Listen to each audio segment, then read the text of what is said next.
So I just got invited out for a beer. This is like the third take of this video, and I'm kind of tired, but I want to make a video.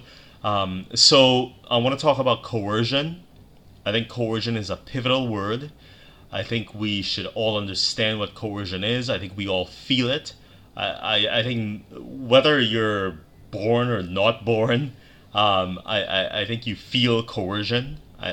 We all do. So, for instance, you walk down the sidewalk. I've always liked sidewalks. I've always liked, intersections. I've always liked those places as places that people meet and show their personalities and, kind of get into the nitty gritty of interaction. And I'm sure there's better circumstances of interaction than, say, the intersection. But I say with people, with people and humanity, you end up at intersections that just say so much about people, right? For instance, I'm sometimes down at St. Clair and Bathurst, St. Clair and Dufferin, sorry, and you end up with characters that cross that street that go this way or that way, and they have a lot to say with their body language. But I think it's important to really understand that below all that beautiful humanity is basically something called coercion, right? You cross at a certain time, you see the lights go on, you see the lights go off, and you end up with a certain amount of coercion. So, like I said before, you walk down the sidewalk, and you end up with coercion. Like, we're all being coerced.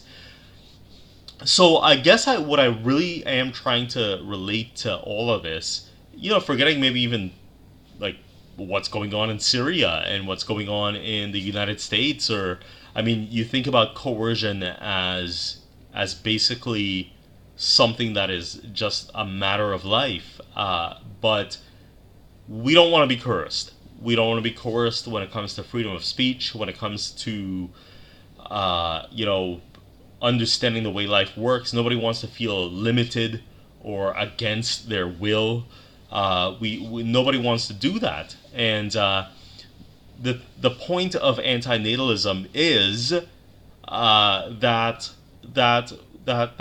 but from the time we're conceived, we have given up that freedom. Like, we have given up that freedom, and I've heard arguments about, like, well, who's giving up freedom?